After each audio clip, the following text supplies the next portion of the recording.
Je suis ravie et honorée d'animer cette troisième discussion Portalis et je voudrais à mon tour remercier mon collègue et ami Maxime Delabruyère pour sa confiance et le travail qu'on a accompli ensemble et remercier également l'association de l'Institut Portalis qui accomplit toujours un travail remarquable. Messieurs, le droit constitutionnel de la Ve République fait l'objet d'une actualité que nous n'avions pas connue depuis longtemps. Sur le plan institutionnel, l'Assemblée nationale s'est faite quelque peu malmenée.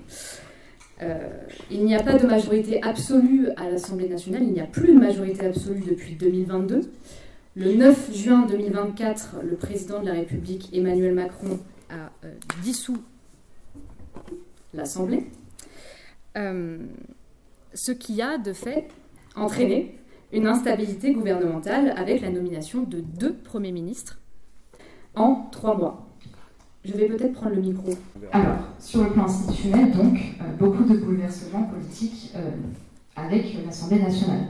Sur le plan contentieux, le Conseil constitutionnel également a été, ces dernières années, un enjeu majeur dans la mise en œuvre des politiques de l'État, que l'on pense aux décisions très récentes relatives à la réforme des retraites ou encore à la loi sur l'immigration. Et il s'apprête de surcroît à connaître un renouvellement de 3 de ses membres, dont le président actuel, Laurent Fabius. Dans cette actualité dense et pour le moins singulière, les médias n'hésitent pas à critiquer ouvertement la Ve République et à dénoncer une crise institutionnelle, voire une crise de l'état de droit. Ce soir, nous vous proposons de prendre un peu de hauteur et d'analyser la manière dont on peut mesurer la résistance des institutions de la Ve République face à ces bourrasques politiques. Nous allons donc tout d'abord interroger dans une première série de questions, plutôt vaste, la première partie. Nous allons donc interroger la réalité juridique de cette crise pour savoir si les institutions de la Ve sont, du point de vue du droit, véritablement en danger, avant de s'intéresser dans une seconde partie aux enjeux des futures nominations au sein du Conseil constitutionnel. Pour un sujet qui invite à clarifier ce qui relève du droit d'un côté et du politique de l'autre, nous avons souhaité vous donner la parole, vous, professeur Morabito, qui avez enseigné à Sciences Po, et vous, monsieur Padovani, en tant que juriste spécialiste de droit constitutionnel. Sans plus attendre, donc, pour débuter cette première partie relative aux institutions, nous aimerions connaître votre avis sur la pertinence de l'utilisation du terme « crise » à partir d'une lecture juridique de la Constitution. Donc, selon vous, d'un point de vue juridique, la situation actuelle est-elle inquiétante et assistons-nous réellement à une crise institutionnelle, politique, juridique? Merci beaucoup, on s'était accordé sur l'ordre des interventions, même si on a prévu de se couper. Marcel. Bonsoir à tous, merci beaucoup à l'association de l'Institut Portalis. Je suis très heureux d'être ici aujourd'hui. Je participais à l'organisation de ces conférences à l'époque, jadis, et donc j'en suis très honoré. Je suis très honoré d'être présent ici, encore plus avec Marcel Morabito, que j'ai lu dès mes premières heures sur les bancs des amphithéâtres, et de droit constitutionnel, mais pas que. Et donc voilà, j'en suis très heureux. Je voudrais commencer par poser trois éléments de contexte pour vous dire de quelle position je parle, parce que je pense que c'est extrêmement important pour comprendre ce qui va suivre. D'abord, je suis un juriste plutôt spécialiste de droit constitutionnel. C'est important de le comprendre parce qu'il va y avoir des questions qui sont à cheval avec la sociologie politique, la science politique, évidemment, et il est possible que je botte en touche de temps en temps parce que je ne m'estime pas compétent pour aller sur ces terrains-là. Même si j'ai bien un avis personnel, j'essaierai de me cantonner à une analyse plutôt juridique, même si j'envisage le droit de manière plutôt large. La deuxième chose, c'est qu'on est astreint en tant qu'universitaire et en tant que scientifique à une forme de neutralité. Et au regard du sujet, je crois qu'il est important de le rappeler, c'est que nous allons tenter d'avoir nous avons une quête d'objectivité de la connaissance, c'est-à-dire que c'est une quête, on n'est jamais parfaitement objectif, et on va essayer de mener cette quête à partir d'arguments, d'accord, rationnels, à partir d'arguments logique, à partir d'un certain nombre de lectures qu'on a de la Constitution et de la vie politique. Ce ne sera pas ici l'expression de nos opinions personnelles, et je crois que c'est extrêmement important de le comprendre dans ces temps particulièrement troubles, parce qu'on mélange souvent les deux discours. Je crois qu'ici, il faut qu'on ait une posture plutôt de scientifique et sans être présomptueux, de savant, c'est-à-dire ne pas exposer mes opinions personnelles. La troisième chose, c'est qu'il y a une relativité du discours, et je vais très vite là-dessus. Il faut que vous ayez bien conscience aussi, je dis ça pour les étudiants qui sont nombreux dans la salle, c'est qu'on essaie de vous convaincre de positions qu'on a à partir de lecture juridique de la Constitution. Évidemment, cette lecture, elle est aussi objective que possible, mais il est possible de se contredire entre chercheurs, entre scientifiques. C'est même le principe même de la science, c'est la raison pour laquelle les médecins, durant la crise du Covid, se contredisaient, parce qu'en réalité, il n'y a pas de vérité absolue en science, il n'y a que des positions qu'on essaie de défendre à partir d'arguments. Je viens à votre question, pardon, j'étais un peu long, mais je crois que c'est important, j'y tiens particulièrement. Votre question, elle en pose deux en réalité. Elle pose la question de savoir si c'est une crise, si oui, de quelle nature, et elle pose la question de savoir si c'est inquiétant, avec un regard juridique, ce qui est quand même pas évident à traiter. Si c'est une crise, je crois que la question est de savoir si c'est une crise politique avant tout. Encore faut-il savoir de quoi on parle. Je ne parlerai pas de la question, moi, de la défense du corps social, mais peut-être que Marcel, tu le feras un peu de la défiance du corps social et politique vis-à-vis de nos représentants, et donc de la crise de la démocratie. Sans doute qu'il y a une crise de la démocratie, je le pense, il y a une crise de la représentation en France, mais je crois qu'elle n'est pas nouvelle, elle n'est pas liée au contexte actuel, même si le contexte actuel en est sans doute l'une des conséquences. C'est un autre sujet que d'autres traitent bien mieux que moi, mais Marcel sans doute. Moi, je voudrais plutôt parler aujourd'hui de la crise du jeu politique. Je crois que c'est ça qui nous intéresse aujourd'hui, la crise du jeu politique, c'est-à-dire du moment où les institutions constitutionnelles sont éprouvées par le déroulement de la vie politique. Et de ce point de vue, je crois qu'il n'y a pas de doute, de mon point de vue, il y a une véritable crise politique, une crise du jeu politique, et j'en retiendrai l'élément central qui est la forme d'instabilité gouvernementale que l'on connaît. Je donne quelques éléments de comparaison. Sous la Ve République, nous avons 4 gouvernements en 10 ans de présidence du général de Gaulle. 4 gouvernements pour les 5 ans de la présidence Pompidou, 4 pour les 7 ans de la présidence Giscard, 10 pour les 14 années de la présidence Mitterrand, 7 pour les 12 ans de Chirac, 3 pour les 5 ans de Sarkozy, 5 pour les 5 ans de Hollande, et même seulement 3 pour les 7 années de Macron, premier mandat. Sous la présidence de Macron 2, on en est déjà à 4 en 2 ans et demi. C'est objectivement un record sous la Ve République, déjà, c'est sans doute pas terminé, et songeons notamment au fait que l'on a assisté, vous le savez tous, à la première motion de censure adoptée depuis 1962, et que cela pourrait sans doute continuer.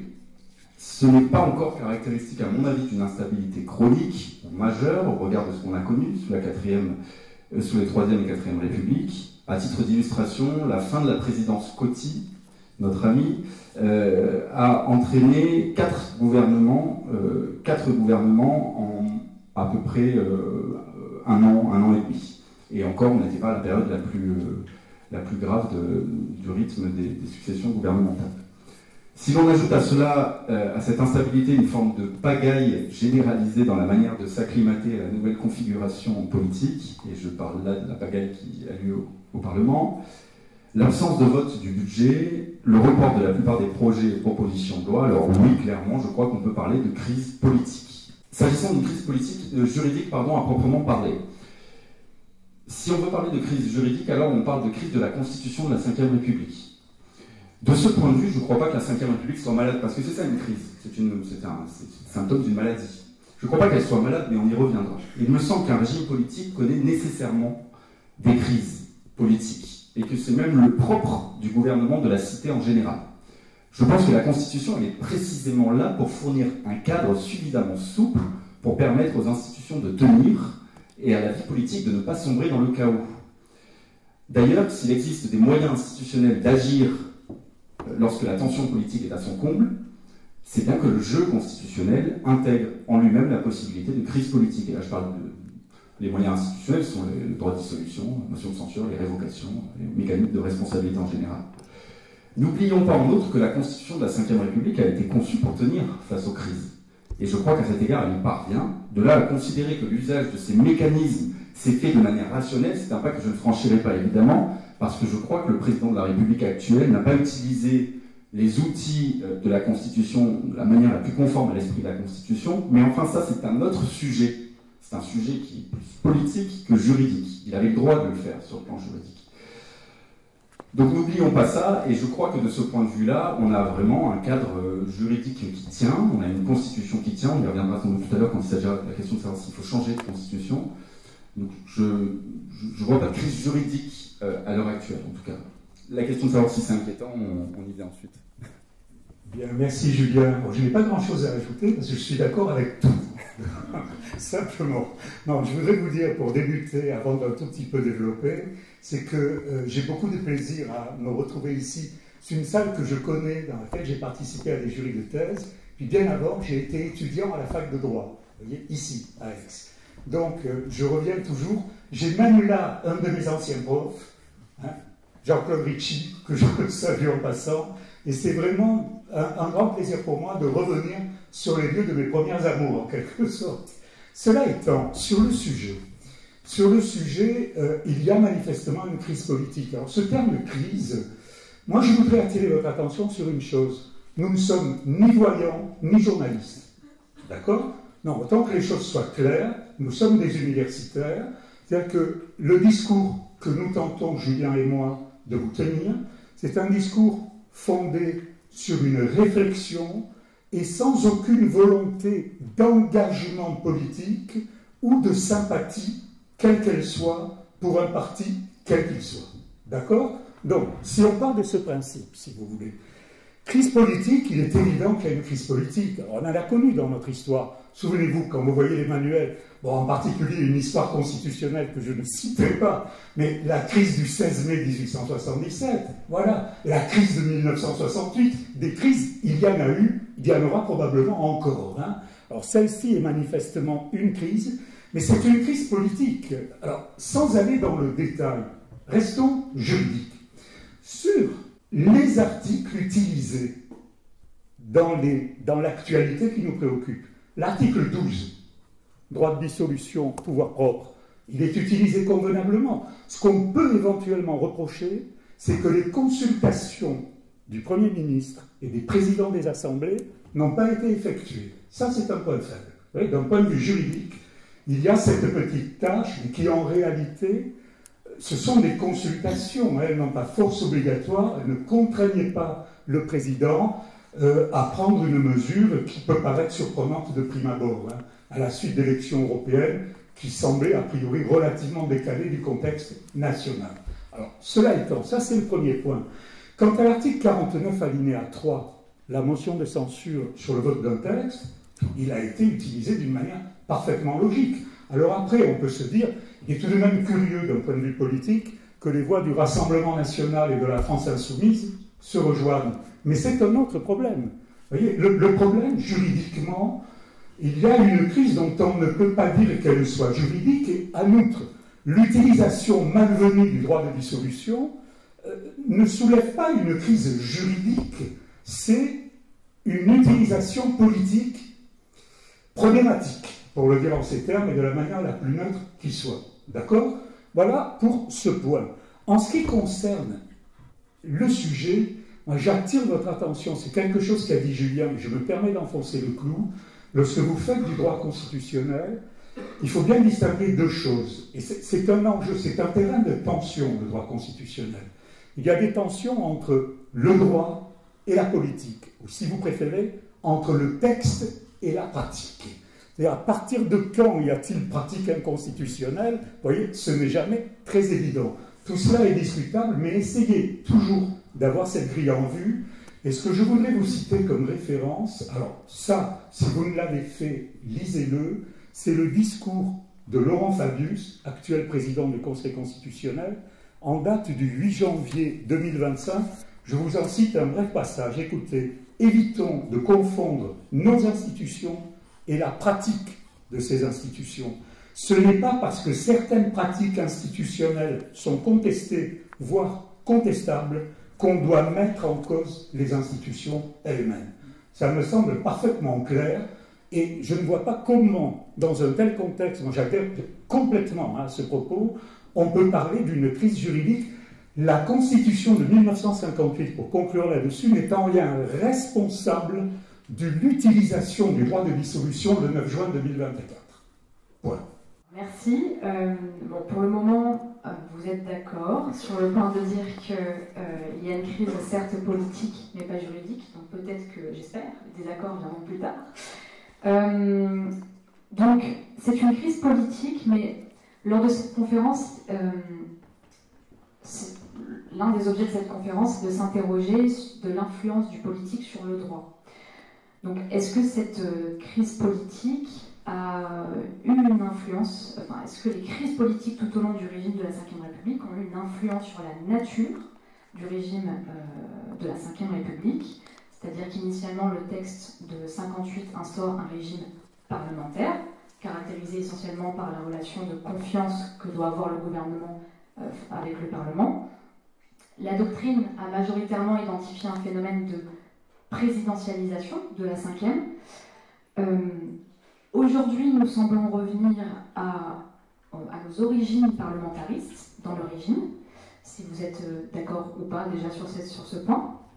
Mais même en cas de minorité politique, on peut voir que le président de la République a quand même eu un rôle majeur dans les nominations gouvernementales. Donc, régime parlementaire, présidentialisation, retour aux origines parlementaristes. Où en sommes-nous dans la nature du régime parlementaire finalement? Et quelle est l'influence du politique sur le juridique? Merci Servan. Donc sur ce point, je te donne la parole bientôt, et si on n'est pas d'accord, je me fâche. Non, simplement pour vous dire ceci. Nous avons une situation aujourd'hui qui est une situation extrêmement particulière. C'est-à-dire que jamais, sous la Ve République, nous n'avons connu un tel émiettement de la représentation parlementaire. Les journalistes, le système médiatique a évoqué à de longues reprises la cohabitation, c'est complètement différent. Prenez les cohabitations de 86, 93, 97, chaque fois, il y a face au président une majorité de l'opposition. Et ça ne soulève aucune grande difficulté, c'est-à-dire que c'est de cette majorité qu'est issu le Premier ministre. Vous voyez, on a un système qui est un système relativement viable, à la cohabitation juridiquement la plus intéressante ayant été celle de 1986. Cela étant, une fois qu'on a dit ça, non, il n'y a pas, pour le dire en ces termes, de repères possibles actuellement pour trouver des solutions à la misère politique dans laquelle nous nous trouvons.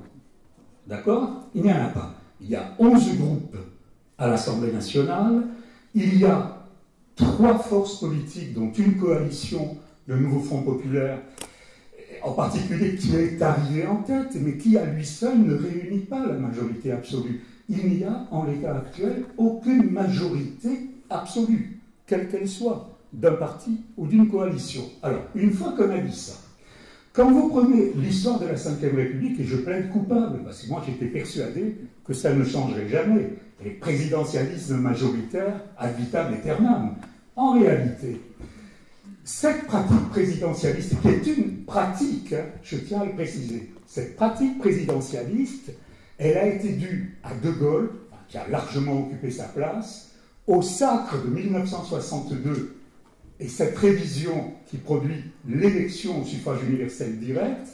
Cela étant, ce n'était pas inévitable et ce n'est pas inscrit dans la Constitution. La Constitution est un texte parlementaire. Et écoutez, il y a une responsabilité politique du gouvernement, il est là le marqueur. Et je vous renvoie, pour mémoire, à la loi constitutionnelle du 3 juin 1958, et le régime est clairement parlementaire. Les travaux préparatoires sont très éclairants là-dessus. Vous avez Michel Debré qui a des opinions, les anciens de la 4e République, à commencer par Guy Mollet, Pierre Finelin, qui ont une vision parlementaire. De Gaulle, c'est une vision parmi d'autres. Elle s'impose seulement dans la pratique. Alors, on a vécu, sous la Ve République, la cohabitation comme vraiment une erreur grave, un problème, une atteinte à ce présidentialisme bien aimé. En revanche, cette cohabitation, si vous voulez, elle produit un système qui est un système gérable, mais un système qui, au fond, a été battu en brèche par la réforme sur le quinquennat. Voilà une réforme importante. La réforme sur le quinquennat de 2000 et l'alignement des calendriers électoraux par une loi organique de 2001. C'est-à-dire que désormais, l'élection présidentielle depuis 2001 précède les élections législatives et on imaginait, moi compris, et bien d'autres, que le présidentialisme majoritaire était enraciné à tout jamais. L'intérêt de la situation actuelle, c'est de prouver que tel n'est pas le cas. C'est-à-dire que ces réformes de 2000-2001, en définitive, n'ont pas stoppé un regain de parlementarisation. Alors on va en parler. Parce que le système actuel supposerait, pour être viable, qu'il y ait une majorité cohérente à l'Assemblée nationale, ce qui n'est pas le cas. Mais je vous renvoie, pour conclure sur ce point, je vous renvoie à une phrase du doyen Weddell, à quelqu'un d'important aussi, donc je vous conseille vivement la lecture, non seulement en droit administratif, mais aussi en droit constitutionnel. Weddell parlait de l'équivoque constitutionnel, et il nous disait, malgré l'élection au suffrage universel direct du chef de l'État, ce chef de l'État a besoin d'une majorité parlementaire pour exprimer sa latitude d'action, pour agir comme il le souhaite. Sans ce lien, sans ce soutien d'une majorité parlementaire, nous sommes dans un système qui est différent, mais ce qui montre que la Ve République, au départ, pour répondre à la question, est bien un texte parlementaire, à nous d'avoir aujourd'hui l'intelligence de l'utiliser. J'ai pas grand-chose à ajouter parce que je suis parfaitement d'accord avec ce que tu viens de dire. Je peux m'arrêter là. Je voudrais juste ajouter une chose, c'est que je crois qu'on confond aussi... En fait, il faut bien expliquer ce qu'est le régime parlementaire, notamment aux étudiants qui sont là, parce que tout dépend de la question dont on définit le régime parlementaire. Je crois que la question, pour moi, elle est de savoir comment on réalise la séparation des pouvoirs, de quelle manière on le fait. Et le régime parlementaire, il tient dans l'idée qu'il existe une entité collective formalisée, le gouvernement, au sein de l'exécutif, qui est responsable devant une autre entité collective formalisée, qui est le Parlement, et qui ont des fonctions différentes et auxquelles sont assignées des fonctions plutôt spécialisées, mais qui n'en ont pas d'ailleurs le monopole. L'idée matricielle de cette configuration des pouvoirs, c'est qu'il doit exister en permanence un lien de confiance entre les différents acteurs, entre les différents pouvoirs, si on exclut la question du pouvoir judiciaire, mais dans l'absolu, on pourrait très bien l'inclure, peu importe, y compris à l'intérieur de l'exécutif, puisqu'il doit exister un lien de confiance entre le gouvernement ou son Premier ministre et le président de la République, ce qui est d'ailleurs ce qu'on appelle le régime parlementaire dualiste. Et ce lien peut être rompu à tout moment, c'est ça le régime parlementaire, c'est l'idée que le lien de confiance qui n'est pas matérialisable en avance, on ne sait pas à l'avance ce qui peut permettre de rompre le lien, on peut imaginer que ce soit des raisons tout à fait objectives, des problèmes avec l'adoption des lois, le contrôle du comportement des ministres, mais ça peut être tout autre chose. Quand vous allez voter, on ne vous demande pas les raisons pour lesquelles vous votez, et pourtant vous transmettez formellement une confiance, ou pas. Donc ce lien de confiance peut être rompu à tout moment, ce qui distingue considérablement le régime effectivement parlementaire à l'anglaise ou à la française, parce que je te rejoins complètement, du régime américain, où il existe des moyens d'action réciproque, mais qui ne sont pas constants, permanents. Il n'y a pas un lien de confiance permanent qui est tissé. Même si, à mon avis, le régime américain n'est pas un régime présidentiel, mais c'est une autre question. À mon sens, cette disposition des choses en dit long sur la manière dont on imagine la légitimité politique, mais ce n'est pas parce qu'on est dans un régime parlementaire, et ça, je crois qu'on l'a oublié. En tout cas, la doctrine de la Ve République l'a oublié tout au long de la Ve République en vertu d'une pratique qui était tellement forte qu'on a considéré que c'était devenu des textes. En somme, ce n'est pas parce qu'on est dans un régime parlementaire qu'il ne peut pas exister un président de la République qui a des pouvoirs importants. Le régime parlementaire, il porte mal son nom, comme le régime présidentiel porte mal son nom. Le régime présidentiel, c'est pas la prééminence du président. Regardez les États-Unis, bon, l'exemple actuel est mauvais, mais en réalité, vous allez voir sur le temps long que le Parlement, aux États-Unis, a un pouvoir central avec le président, il ne peut pas faire grand-chose sans l'accord du Parlement. Donc c'est pas ça le problème. Là, la Ve République, elle a ceci d'intéressant qui ne la fait pas tendre vers un régime présidentiel du tout.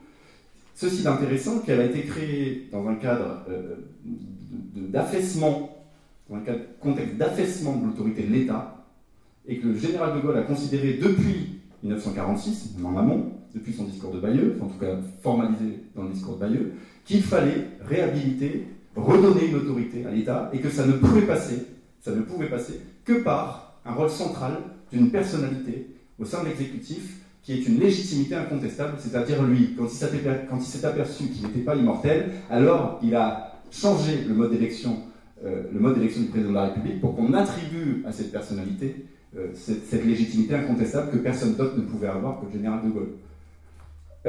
Ça, c'est très important. D'ailleurs, en 1965, en réalité, c'est pas l'élection au suffrage universel direct qui change complètement la donne. Là, peut-être mais je pense qu'on va se rejoindre parce que le général de Gaulle, il n'est pas plus ou moins puissant avant et après 65. D'ailleurs, ce qui est très intéressant, c'est que la donne, elle a été changée par la pratique d'une part, mais aussi par le quinquennat. Je pense que c'est le quinquennat et surtout l'alignement des calendriers électoraux. On est d'accord. Mais la donne, elle est changée par une pratique qui n'est pas celle de Gaulle, qui n'est pas celle de Pompidou, mais qui intervient à partir de Giscard, de l'omnipotence du président. Et là, c'est bien différent de la figure centrale du président de la République. L'idée sur laquelle le président se mêle de tout n'est pas du tout l'idée qu'en avait le général de Gaulle, contrairement à ce qu'on croit. Ça, c'est une pratique qui a dévié au fur et à mesure. Au fur et à mesure, Giscard, Mitterrand, Chirac, évidemment, Sarkozy. Hollande a un peu atténué cette pratique-là, Hollande, et Macron l'a réhabilité à son maximum jusqu'à ce qu'il comprenne, et sans doute ça en est la cause, jusqu'à ce qu'il comprenne que lui aussi, il ne tenait pas ça de la Constitution, il ne tenait pas ça des textes. La dernière chose que je voulais évoquer, c'est que quand on a considéré que le droit imposait un régime présidentiel, en réalité on a oublié que la pratique du régime dépendait considérablement des résultats électoraux. Et c'est ça qui change la donne depuis 2022. 2022 déjà, puisqu'on a cette configuration particulière depuis 2022. C'est que les élections sont imprévisibles. Et on a considéré qu'il était prévisible d'admettre qu'un score à une élection au mois de mai entraînait le même score à une élection au mois de juin. En réalité, c'était une erreur, c'était un théorème, c'est un théorème qui ne fonctionne pas, c'est un paradigme même doctrinal dont on a vu qu'il était en voie de révolution, tout simplement parce que ce qui est intéressant dans le jeu politique, c'est qu'il y a des élections en démocratie, que finalement le corps politique, je ne parle pas du peuple, le corps politique a toujours le dernier mot, à mon avis. De manière formelle, même sans la révolution ici, donc vous voyez. Merci. Alors peut-être de manière très rapide pour conclure un peu sur ce point crise politique juridique, revenir à la question un peu conclusive de est-ce inquiétant finalement alors, qu'est-ce qui vous inquiète en réalité? Non, mais rien. Non, je crois simplement, si vous voulez. Non, mais on vit, vous savez, et alors, lorsqu'on est enseignant, on a un peu ce défaut, c'est-à-dire qu'on se dit, voilà, il y a une réalité, c'est acquis, ça ne peut plus changer, c'est intangible. C'est faux. La vie, c'est quelque chose qui bouge, avec des nouveautés, comment dire, des accidents d'une certaine manière, et ça fait partie de l'histoire constitutionnelle de la 5e. Et je crois que c'est important. Ce que je voudrais simplement redire, peut-être deux petites choses par rapport à l'histoire, c'est que cette volonté de renforcer l'exécutif, on l'impute au général de Gaulle. Mais de Gaulle est lui-même l'héritier. Il est l'héritier de tout un mouvement de réforme de l'État dans les années 1930. Il est l'héritier de régimes qui ont mal fonctionné, je pense en particulier à la 4e République.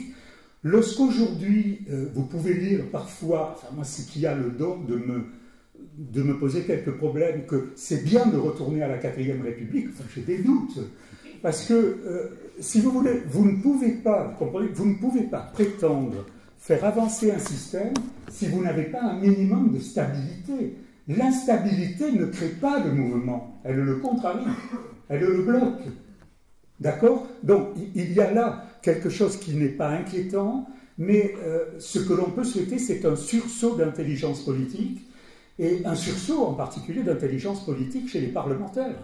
Je pense que là, il y a vraiment une opportunité, mais encore faut-il la saisir, cette opportunité. Elle me semble très importante. Ce que je voulais rajouter aussi sur les pouvoirs du président de la République, c'est vrai, 1958 crée pour la première fois des pouvoirs propres. On pense que en finir avec l'instabilité, c'est avoir un pouvoir exécutif fort. Mais si vous prenez MacMahon dans la Constitution de 1875, c'est pas mal non plus. Vous voyez ce que je veux dire? Ce n'est pas la Constitution de 1958 n'innove pas de toutes pièces. Elle est elle-même le produit d'un héritage historique. Certes, c'est une synthèse en quelque sorte inédite, Mais il y a là une tendance qui remonte, je vous le dis, aux années 30, d'accord, 1930. Alors, cela étant, ce que je voudrais simplement rajouter sur les liens entre le gouvernement et le Parlement. Qu'est-ce que ça modifie, si vous voulez? Alors, est-ce que, parmi les questions qu'on se pose, cette nouvelle donne de la représentation politique, ça va modifier l'utilisation de l'article 49 alinéa 1, vous savez, qui prévoit le Premier ministre engage la responsabilité du gouvernement sur un programme ou sur une déclaration de politique générale. Alors, sachez que quand vous prenez les travaux préparatoires de la Constitution, en réalité c'est ouvert et que De Gaulle lui-même a consenti que c'était une nécessité. Il ne l'a jamais appliqué. Mais dans les travaux préparatoires, nous avons la trace qu'il avait accepté ce principe. Vous voyez, donc on a là un problème, on sait que la pratique a largement pris ses distances par rapport à cette utilisation de l'article 49 alinéa 1. Mais la deuxième chose, peut-être la plus importante, c'est que ce changement de majorité, il donne, à mon sens, à la révision de 2008 tout son sens.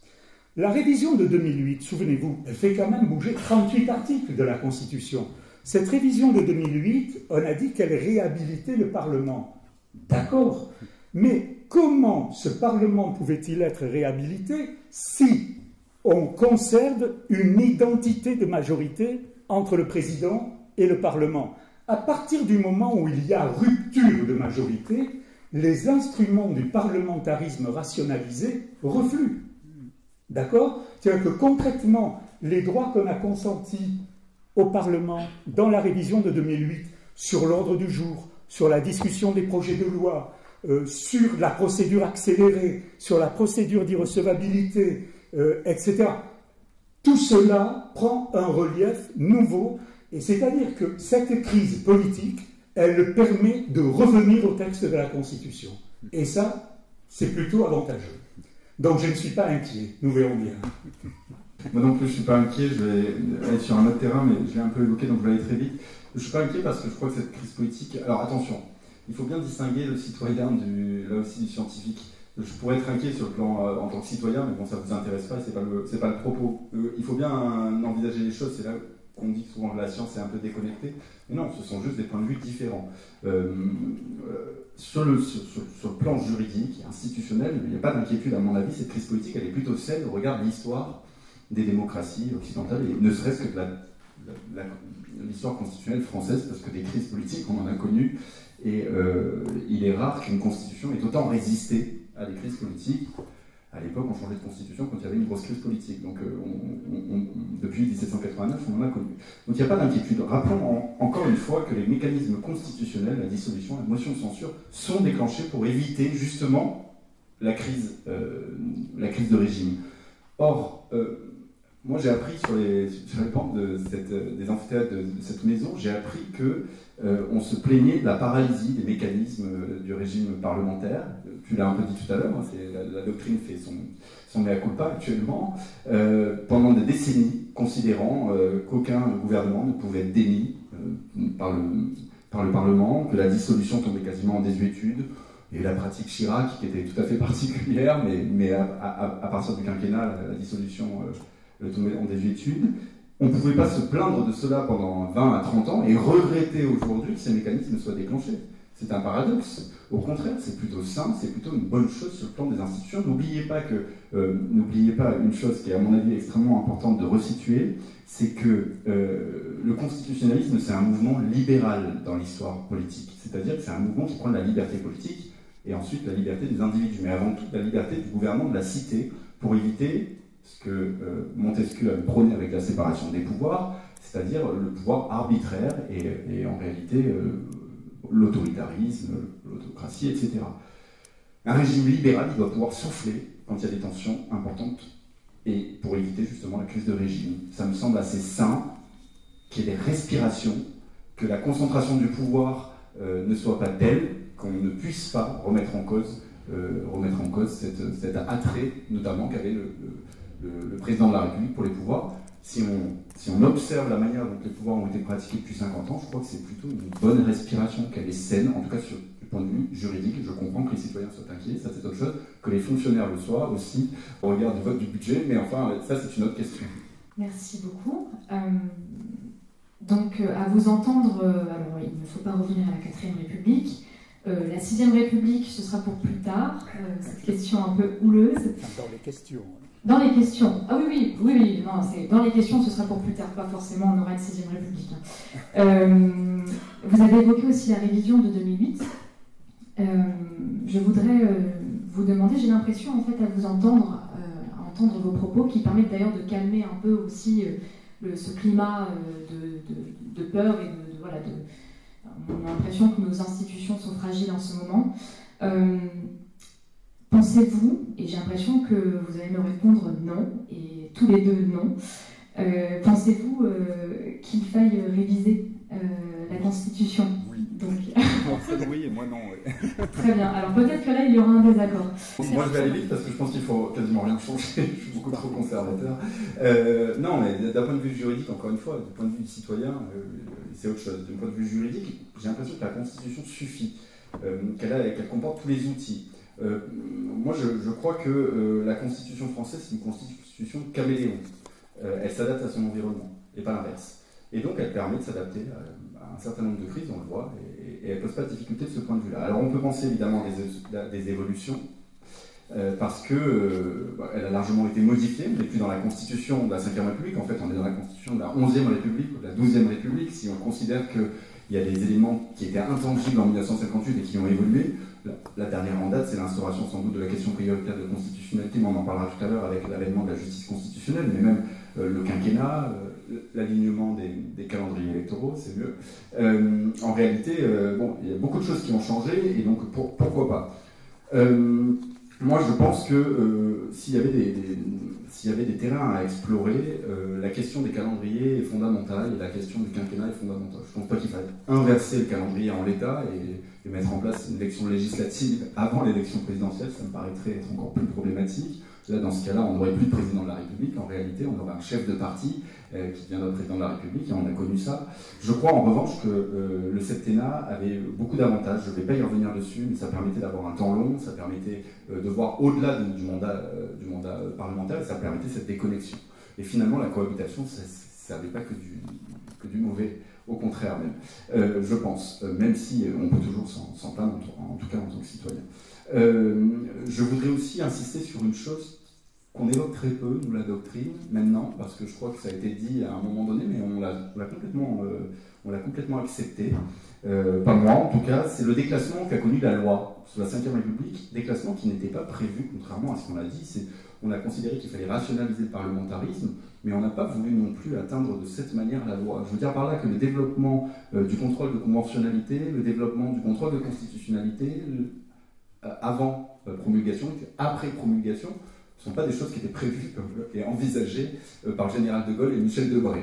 Ce qui est paradoxal, c'est que ce sont des évolutions qui sont faites principalement, mais on va en parler tout à l'heure, par la voie de la jurisprudence. Ça, c'est quand même assez étonnant et assez surprenant, sauf l'instauration de la question prioritaire de constitutionnalité, mais qui ne s'est jamais faite par référendum, jamais eu de débat sociétal, jamais de débat politique sur la question, et finalement, le corps politique n'a jamais eu la main sur ces questions qui ont révolutionné, à mon avis, la place de la loi dans la Constitution de la 5e République. Et je note un paradoxe, parce que tu as évoqué effectivement le renfort du Parlement, la revalorisation du Parlement en 2008, mais c'est quand même assez paradoxal de vouloir revaloriser le Parlement quand en même temps on instaure la question prioritaire de constitutionnalité qui conduit à remettre en cause la loi promulguée. Moi je ne vois pas comment on peut revaloriser un Parlement quand on peut attaquer au quotidien dans tous les tribunaux la loi, c'est-à-dire acte du Parlement.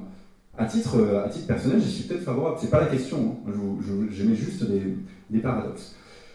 Donc je pense que s'il y avait des choses à faire, ce serait plutôt sur la revalorisation de la loi, le terrain de la revalorisation de la loi, parce que qui dit constitutionnalisme ne veut pas dire qu'on met fin au légiscentrisme de manière totale. Je ne crois pas, et on pourrait en rediscuter. Enfin, quant au président de la République, on voit bien que les circonstances politiques actuelles conduisent à atténuer son influence, donc je crois que tout est déjà dans la Constitution de ce point de vue-là.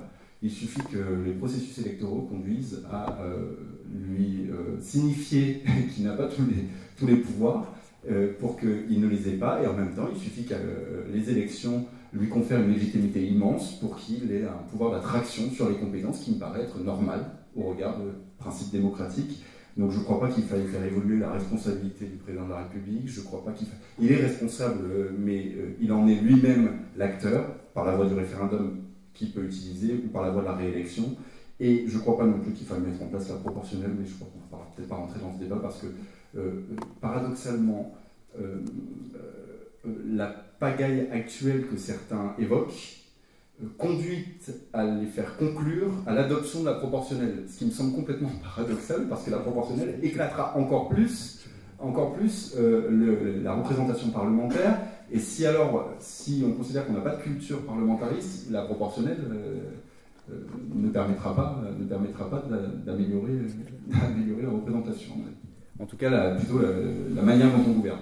Merci Julien. Oui, là encore, je souscris à la plupart des choses qui ont été dites. Je voudrais simplement vous dire une chose, alors sur un point que tu n'as pas évoqué, mais enfin, sur lequel je sais que nous sommes d'accord, c'est qu'avant de réviser la Constitution, appliquons-la. Appliquons les articles 20 et 21 de la Constitution. Article 20, le gouvernement détermine et conduit la politique de la nation. Article 21, le Premier ministre dirige l'action du gouvernement.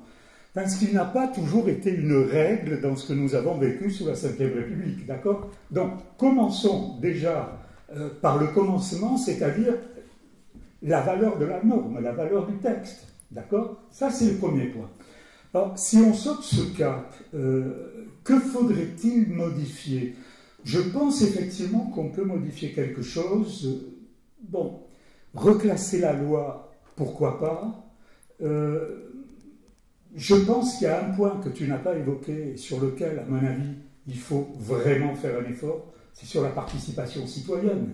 L'article 11, aujourd'hui, le référendum dit d'initiative partagée, tel qu'il est prévu, qui prévoit quelques 4 700 000 signatures de citoyens pour que le projet parvienne à une révision, c'est absolument, comment dire, je ne sais pas comment le qualifier, mais c'est inapplicable en toute hypothèse. Hein, et l'affaire aéroport de Paris l'a largement prouvé. Pourtant, arrivé à 1 million de signatures. Mais si vous comparez des cas analogues à des pays proches, on est à 500 000.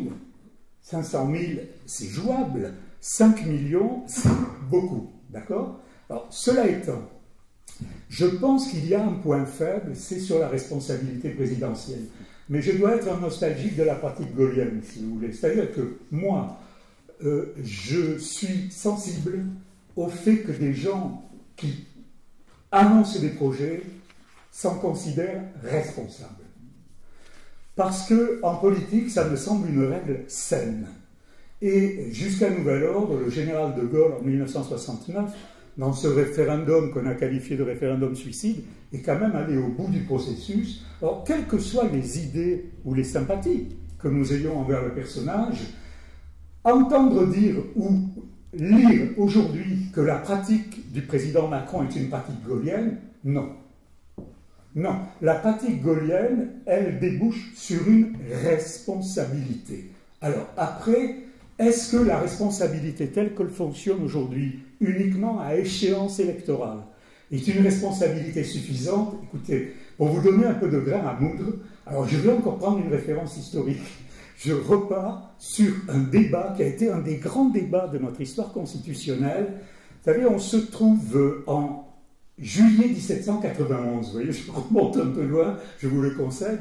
Juin 1791, le roi Louis XVI fuit à Varennes. Il est repris. Et là s'enclenche les 15 et 16 juillet un débat à l'Assemblée sur l'inviolabilité royale. Et il y a quelques interventions, ce sont les premiers moments où on se pose la question de savoir est-ce qu'il faut aller en République ou pas, ou rester en monarchie. Eh bien, dans les débats, ce qui ressort, c'est que le marqueur de la République, c'est la responsabilité. Ce qui caractérise la monarchie, c'est l'irresponsabilité. Je vous laisse le méditer, mais il y a tout de même là quelque chose qui me semble intéressant, qu'on a complètement perdu de vue. Je me permettrai de dire à tort, mais là, je raisonne, vous le voyez, d'un point de vue strictement intellectuel, hein, qu'on puisse également faire des efforts sur la représentation proportionnelle. Je rejoins tout à fait ce que disait Julien.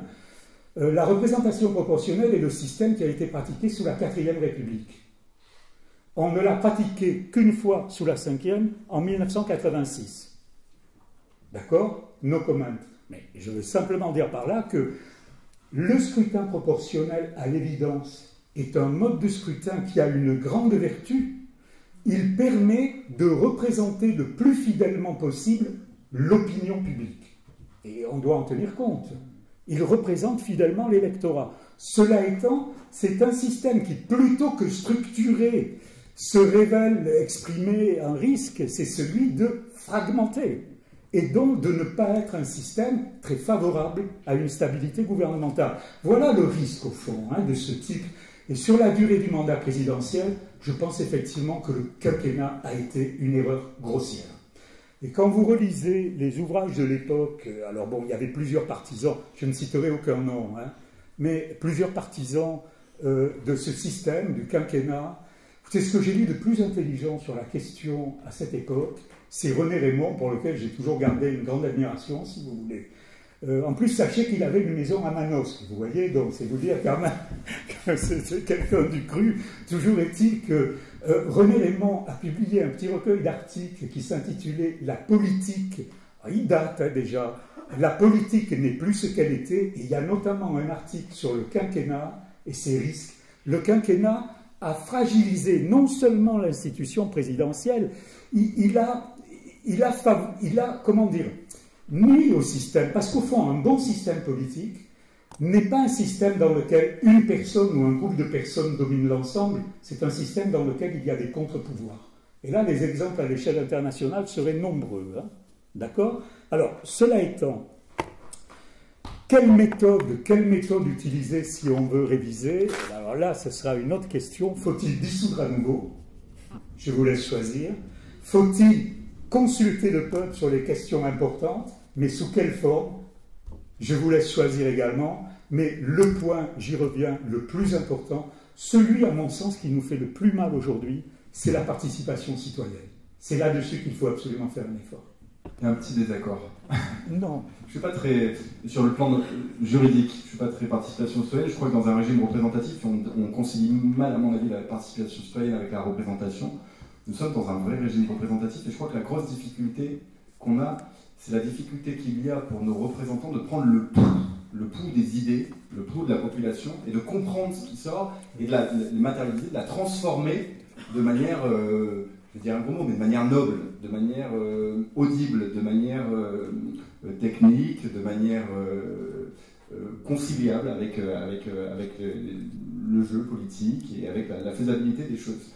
Je crois que la difficulté de la participation citoyenne, c'est qu'on a quelque chose qui est très brouillon, qui est dans le temps court, très souvent, parce que si on veut mettre de la participation citoyenne, mais ce sera peut-être la conclusion tout à l'heure, on ne veut pas y venir, alors il faut changer radicalement le rapport qu'on a à la culture constitutionnelle, à l'éducation constitutionnelle, et alors il faut arrêter avec les 35 heures, il faut en venir aux 25 heures, et laisser tout le reste du temps à la formation politique et citoyenne.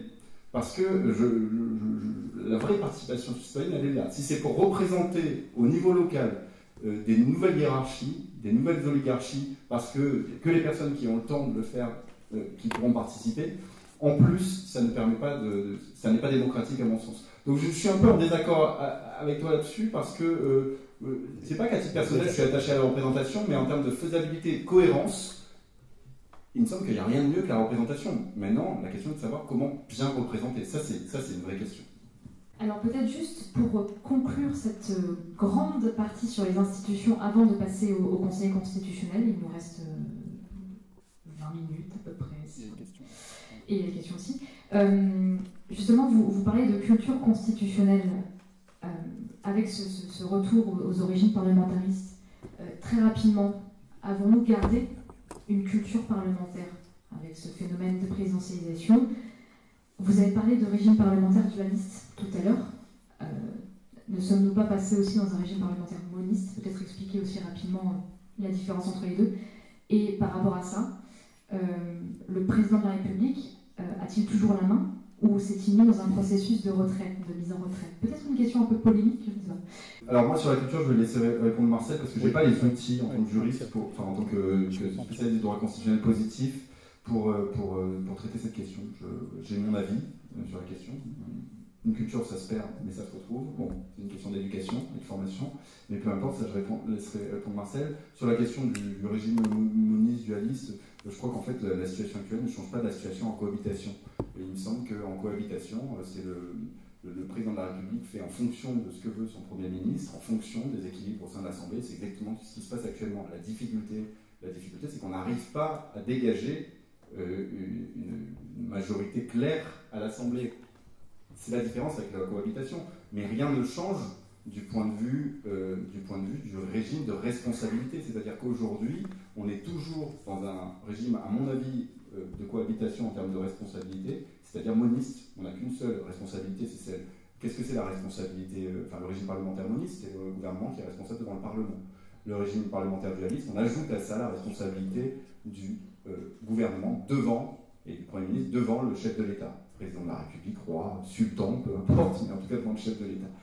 En l'occurrence, il me semble que là, Emmanuel Macron, il n'a absolument pas la main, il ne peut pas forcer François Bayrou à démissionner, c'est impossible. De toute façon, la Constitution ne lui permet pas, la Constitution, elle est moniste. C'est sur proposition de la démission qu'il doit révoquer, qu'il accepte, il ne révoque pas justement, il accepte la démission. Ceci ayant semblé avoir un travers au moment de la nomination du gouvernement, puisqu'on a vu que Emmanuel Macron avait plutôt pris la main en prenant le temps pour nommer son gouvernement. On a notamment estimé qu'il aurait dû prendre les devants, beaucoup plus, imposant son autorité. Moi, je crois qu'il a tout à fait respecté le cadre constitutionnel. Il n'y a pas de délai prescrit par la Constitution. Sa seule exigence, c'est d'assurer la continuité de l'État, d'accord, de la vie institutionnelle. Le délai qu'il a utilisé, je crois que c'est à peu près 2 mois, ne me semble pas, en plus en plein été, avec les Jeux Olympiques au milieu, ne me semble pas avoir remis en cause cette continuité, cette stabilité. Je crois qu'il a pris le temps de voir si une majorité pouvait se dégager au sein de l'Assemblée, c'est-à-dire si, en réalité, on retrouvait... le problème, il est arithmétique. Hein. Il est arithmétique. Il fallait trouver le groupe, l'association de députés, du parlementaire en l'occurrence, qui avait le moins de chance à court terme de se voir censuré. Voilà, de se voir censuré par l'autre parti qui n'aurait pas fait partie. À partir du moment où on ne dépassait pas 50% de ce point de vue-là, il fallait trouver ceux qui allaient obtenir les 45, 47, 48, 49% et qui avaient le moins de chance. Il était obligé de taper au centre.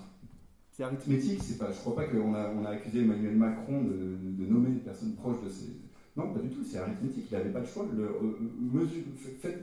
Faites le compte, regardez où se trouve le centre de gravité du Parlement, de l'Assemblée nationale aujourd'hui, il se trouve absolument là où se situe François Bayrou, Barnier, une marge, il se trouve absolument là. C'est-à-dire que de part et d'autre, vous avez à peu près le même nombre de députés. Et je crois que de ce point de vue, le président de la République, une fois n'est pas coutume, il a tout à fait respecté le jeu institutionnel. C'est une question importante. Alors, moi, il y a un point sur lequel je ne suis pas d'accord. C'est que je ne pense pas qu'on puisse parler de cohabitation. Non, une cohabitation, juridiquement parlant, une cohabitation, 86, 93, 97, suppose que l'opposition devienne majoritaire. Ce n'est pas le cas.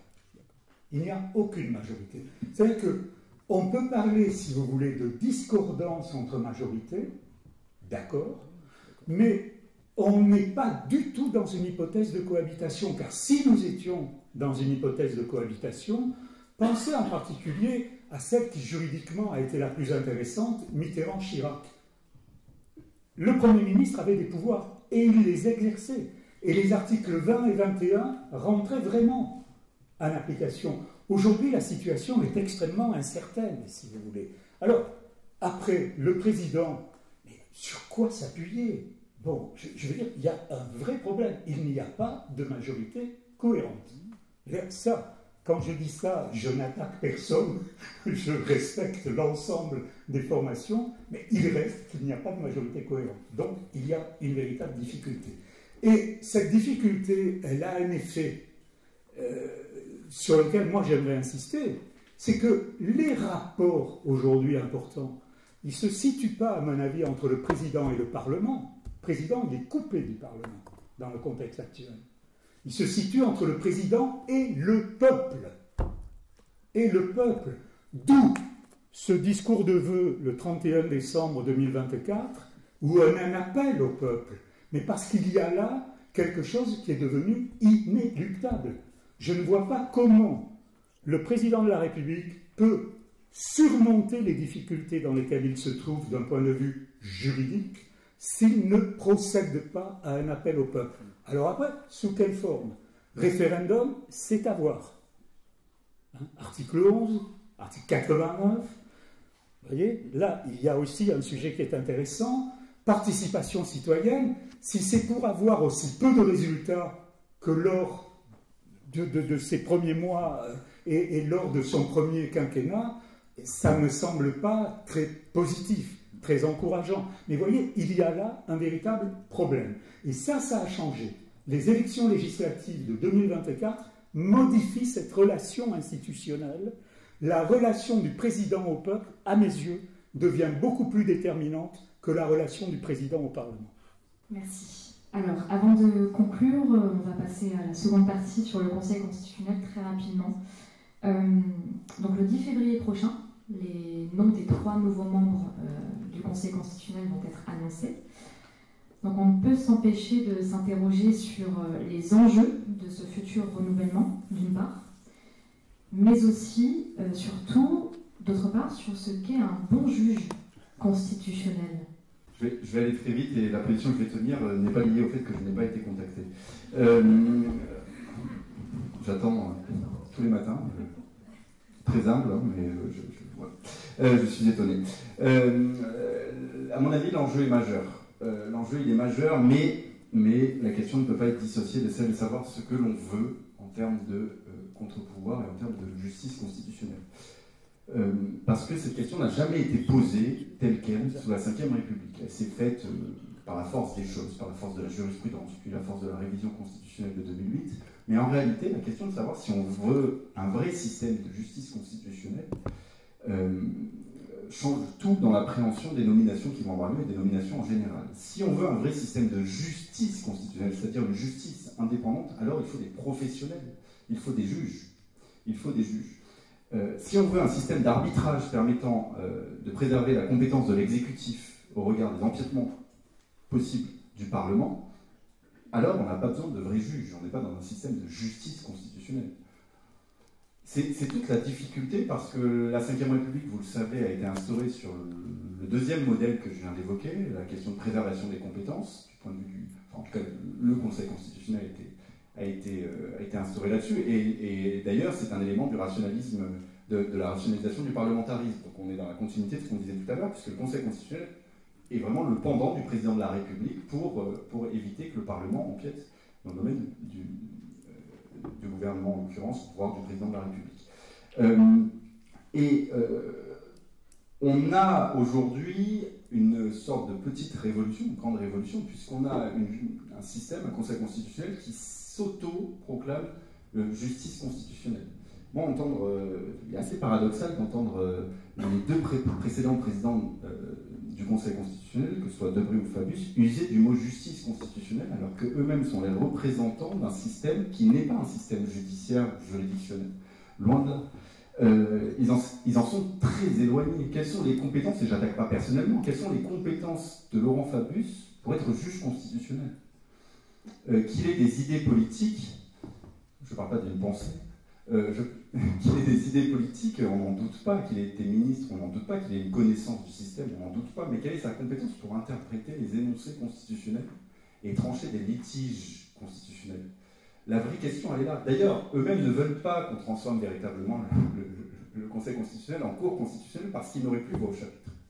Les politiques ne seraient plus dans la cour constitutionnelle, comme c'est le cas dans toutes les cours constitutionnelles européennes. Je ne dis pas qu'il faut aller vers la cour constitutionnelle ou qu'il ne faut pas y aller, je dis qu'il faut choisir, il faut trancher, on ne peut pas rester au niveau de ce système hybride. Et je crois que l'occasion des nominations est trop peu l'occasion pour la doctrine de remettre ça au goût du jour, c'est-à-dire la question du choix de justice constitutionnelle que l'on souhaite. À l'heure actuelle, on est à mi-chemin, et je crois qu'il faudrait véritablement se poser la question, parce qu'en fait, c'est en lien avec la question de la représentation nationale. Est-ce qu'on veut un juge qui puisse mettre en permanence en échec la loi votée par le Parlement, de façon plutôt objective, à travers une procédure contradictoire, transparente, avec des compétences juridiques entre les mains des juges, ou est-ce que, entre les mains des membres, ou est-ce qu'on veut simplement un arbitre répartiteur des compétences? Et là, c'est pas du tout la même chose, il faut bien comprendre ça. Je crois que ce choix, il faudra le faire à un moment donné, parce qu'il en va de notre rapport à la loi, au Parlement, et à l'idée que la loi est l'expression de la volonté générale, un rapport qu'on n'a absolument pas réglé dans notre histoire récente, à mon avis. Moi, je ne vais pas contredire Rousseau ni Julien, hein, les choses soient claires. Non, mais pas Dominique, Jean-Jacques. Non, simplement, je suis tout à fait d'accord avec ce que vient de dire Julien. Du reste, même si on ne l'a pas abordé sous cet angle, il suffit de comparer la composition de notre Conseil constitutionnel et des modalités de nomination à d'autres juridictions constitutionnelles à l'échelle européenne ou mondiale, pour se rendre compte qu'on a un système qui probablement mérite des améliorations. Je n'en dirai pas davantage et je rends immédiatement la parole à Servat. Merci. Alors, on va aborder la conclusion, si ça vous va, vu l'heure, et peut-être pouvons-nous aussi élargir un petit peu cette conclusion, parce qu'en fait, vous nous proposez de prendre vraiment du recul sur le texte juridique et puis toutes les fluctuations politiques qui peuvent éventuellement modifier la pratique des institutions. Alors, la fameuse question sur la 6e République. La 6e République serait-elle juridiquement utile ou finalement ne serait-ce pas un simple projet purement politique? Qu'en pensez-vous? Je pense que la réponse est dans la question. Mais simplement. Non, ce que je voudrais dire sur un sujet qui est un sujet effectivement qui a fait couler beaucoup d'encre depuis 2000. Imaginez que la fameuse Convention pour la 6e République, portée par Bastien François et Arnaud Montebourg, elle date de 2001. D'accord? Ça fait plus de 20 ans. Après, nous avons eu le mouvement pour la 6e République avec Jean-Luc Mélenchon, et notamment autour de la campagne présidentielle de 2017. Alors, cela dit, faut-il une 6e République? C'est difficile de répondre d'une manière tranchée à cette question. Autant, je pense qu'il est nécessaire d'améliorer notre Constitution sur des points que nous avons évoqués, autant, personnellement, je vois mal l'intérêt d'une 6e République en dehors d'un intérêt de communication politique. D'accord? Mais si on sort de cette communication politique, d'un point de vue juridique, je doute fort de l'utilité. Alors, je me souviens bien de cette campagne présidentielle de 2017, mais dans le programme du candidat Mélenchon, il y avait la volonté d'abattre, je dis bien abattre, la monarchie présidentielle. Écoutez, on peut réfléchir à cette formule, vous voyez ce que je veux dire, on peut y réfléchir. Cela étant, comment s'y prendre? Moi, je crois que la clé, je vous le disais il y a un instant, elle se situe sur le terrain de la responsabilité. Il faut être responsable de ses actes. Nombre d'exemples en matière juridique le prouvent, et même avant d'avoir atteint l'âge de la majorité, on raisonne sur la responsabilité. Alors, je veux dire qu'a fortiori, pour un président de la République, je crois que la question peut se poser. D'accord? Alors, cela étant, une fois qu'on a dit ça, une 6e République, sachez que depuis le début de son existence, dès ses premiers pas, la Constitution, à peine nouveau-née, la Constitution a été critiquée. Elle a été par Duverger. Duverger qui parlait dès le début des années 60, d'une 6e République. Pierre Mendès France, pareil. Mitterrand, François Mitterrand. Alors, si vous n'avez pas lu cet ouvrage, mais qui est un chef-d'œuvre de littérature, qui s'appelle, publié en 1964, Le coup d'État permanent, lisez-le, et regardez l'application que le président Mitterrand a faite de ses prescriptions. Là, c'est vraiment un grand art politique, mais l'ouvrage, Le coup d'État permanent, est remarquable, comme critique, si vous voulez, du pouvoir présidentiel, de ce trop-plein d'autorité.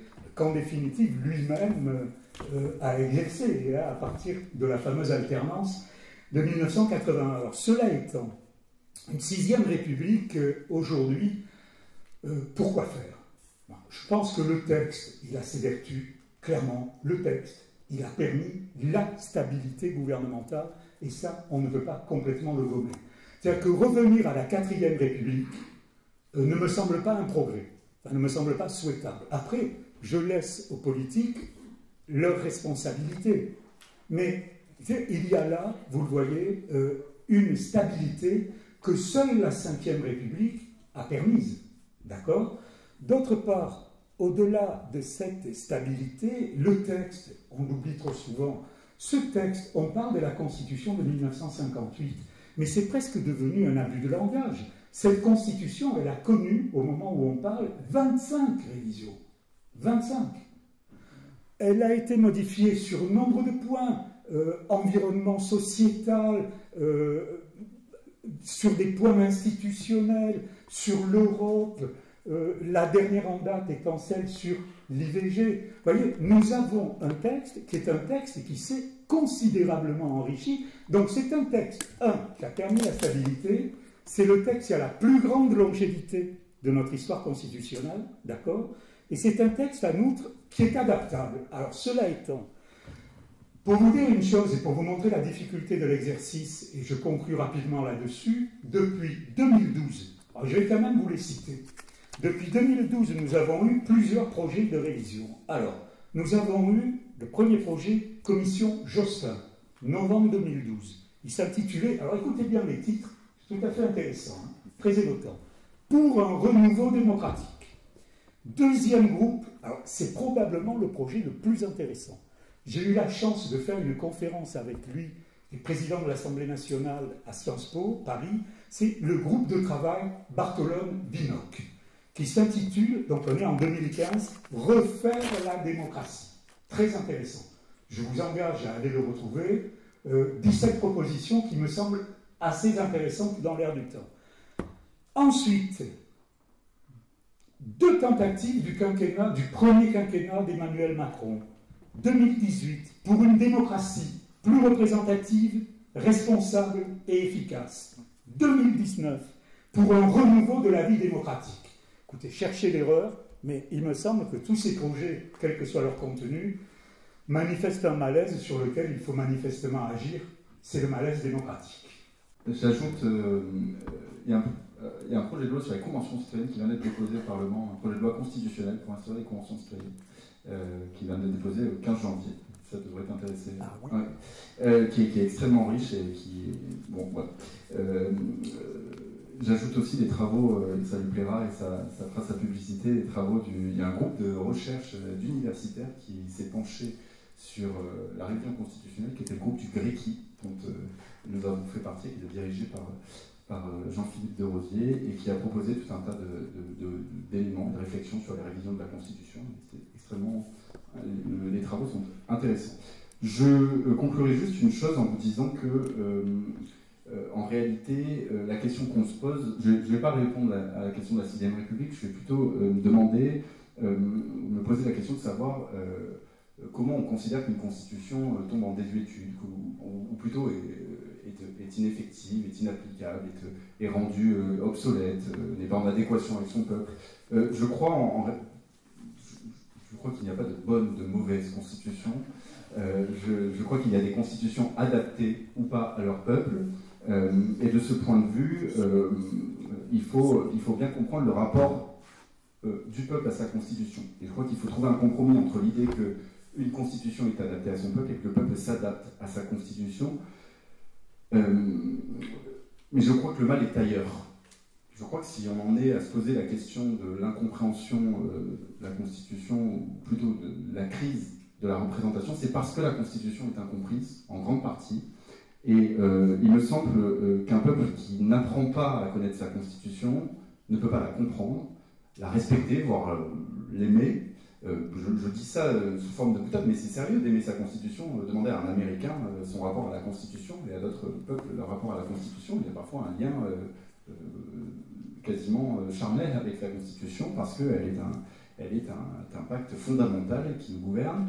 Et je crois qu'indépendamment de la question dont les pouvoirs sont garantis, donc les droits sont garantis, tout cela peut évoluer dans l'histoire, tout cela peut s'adapter. Je suis un peu relativiste de ce point de vue-là, même si, à titre personnel, j'apprécie beaucoup la Constitution de la Ve République. On peut bien en changer radicalement, on peut bien aller vers une 6e, une 7e, une 8e République, mais le fossé en démocratie demeurera toujours immense entre le peuple et sa Constitution dès lors qu'on ne prendra pas au sérieux l'éducation constitutionnelle.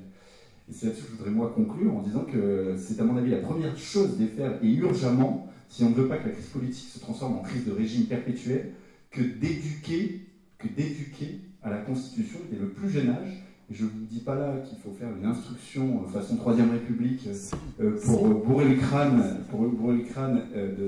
de nos jeunes citoyens. On peut tout à fait le faire de manière critique, ça ne pose pas de difficulté, mais en tout cas, il faut que le peuple politique, d'accord, le corps politique, celui pour qui on gouverne, y compris le peuple en général, en réalité, parce qu'on gouverne aussi pour ceux qui ne votent pas, il faut qu'ils puissent comprendre les mécanismes, il faut qu'ils puissent comprendre les institutions. Or, je crois qu'on a atteint un niveau, y compris au sein du Parlement et de la classe politique, d'inculture constitutionnelle, et je ne suis pas seul à le dire, ce sont des travaux assez sérieux sur la question qui sont menés par des universitaires. On a atteint un sommet en la matière, et je crois que la question, elle est vraiment là. On peut changer et aller vers une 6e République si le fossé existe toujours parce qu'on n'éduque pas la Constitution, ça ne changera absolument rien. Créer une République, si vous faites de l'histoire, chaque fois qu'on a créé une République en France, on est à la 5e, il y a eu un mythe fondateur. Quel serait le mythe fondateur d'une 6e République? C'est la question que je vous pose. Pour conclure, finalement, on pouvait craindre au début de cette conférence que la crise politique révèle de grandes failles juridiques et une nécessité impérieuse de réviser la Constitution. Finalement, nous voilà rassurés, notre Constitution de la 5e République semble encore nous épater avec sa grande adaptabilité. Donc, il n'y a plus qu'à vous remercier pour ce débat, ce beau débat. Et on va passer le micro à la salle pour des questions. N'hésitez pas à poser la moindre question.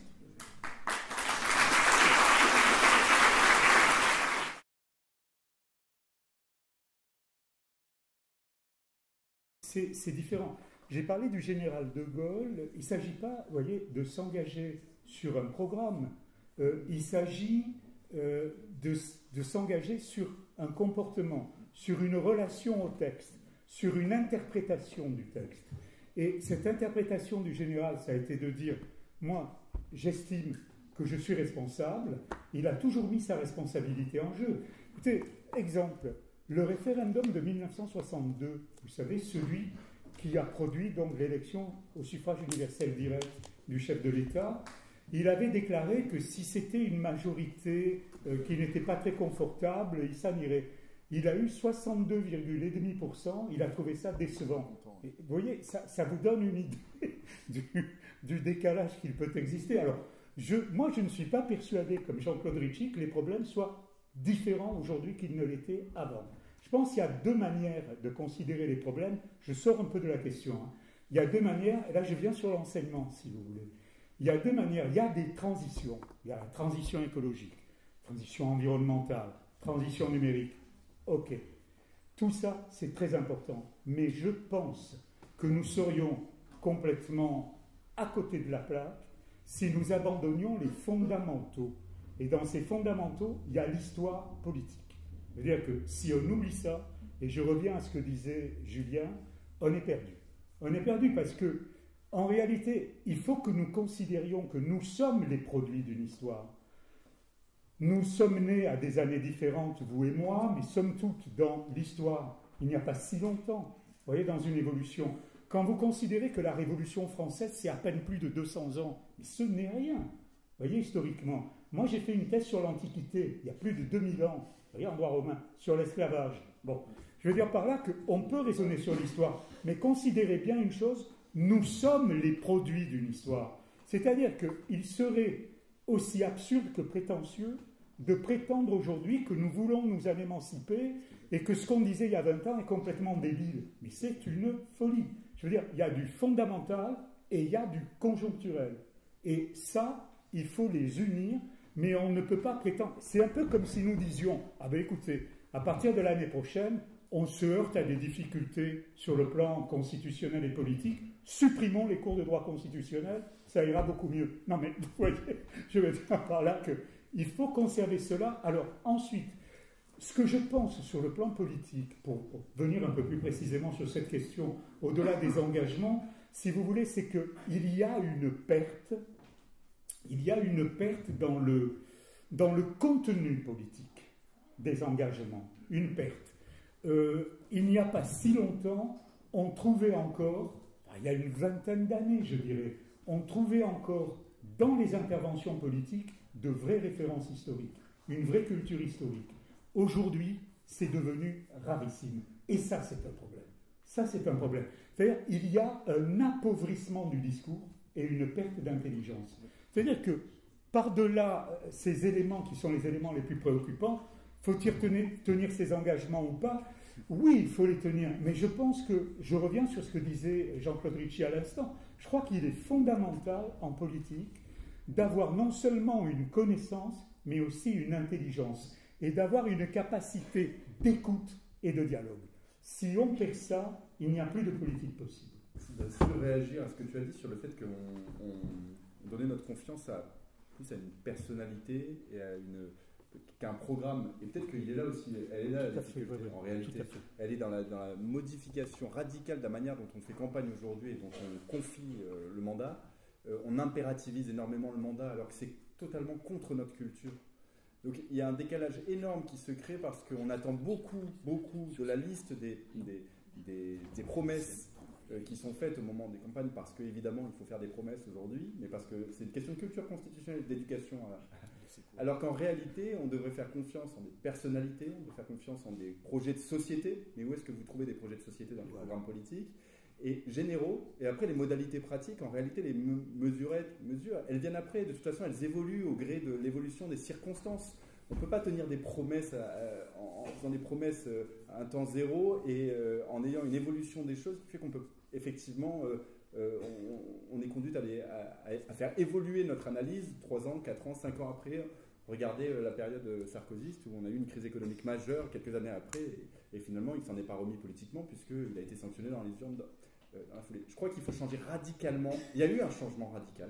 Il y a eu un changement radical de notre conception de la représentation, de ce lien de confiance qui unit le corps politique à nos gouvernants. Et je crois que c'est vers là qu'il faudrait aller, à mon avis, pour trouver une issue possible et éviter les déceptions permanentes qui sont en fait, elles sont structurelles, elles sont consubstantielles à ce format-là, à cette manière de résoudre la réalité.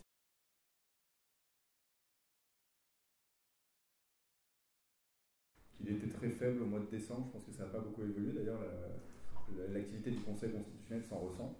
Et il n'y a pas de majorité sur les voix. Ce qu'on a exploré aussi, c'est la question de savoir si le gouvernement allait gouverner plus, et donc notamment par la voie alors des ordonnances évidemment non, puisqu'il faut une habilitation, et donc une majorité sur une loi d'habilitation, mais la question était de savoir s'il allait procéder à des déclassements de lois et à l'édiction de règlements autonomes, puisqu'on a ça dans la Constitution, tout ce qui n'est pas dans le domaine de la loi, et ce n'est pas le cas.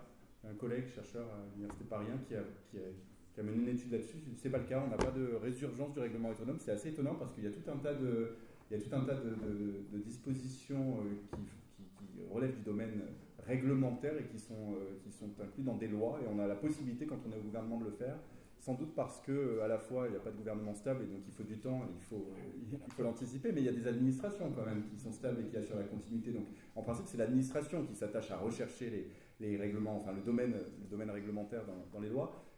Et sans doute aussi parce que je crois qu'en réalité, la légitimité de la loi, elle est incontournable.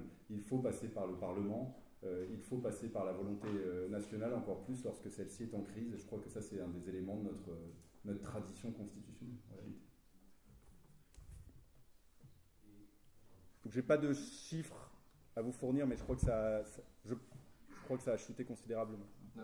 Vérifiez et vous me direz.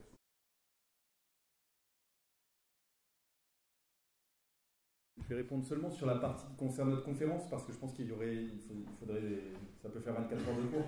Je crois que il y a un problème majeur, c'est que ça a transformé la nature de notre Constitution par la voie jurisprudentielle. On peut considérer que ça a été validé derrière par les révisions constitutionnelles successives qui ne sont pas revenues sur cette décision de 1971, mais on peut aussi considérer que c'est une transformation illégitime, illégale au sens inconstitutionnel plutôt, et que c'est un coup d'État, c'était le vocabulaire qui était utilisé à l'époque. Il y avait des personnes extrêmement critiques, y compris des personnes tout à fait raisonnables. Jean Rivero était très critique à l'égard de cette décision. Bon, il reste qu'aujourd'hui, c'est un acquis tel qu'il me semble difficile de revenir en arrière.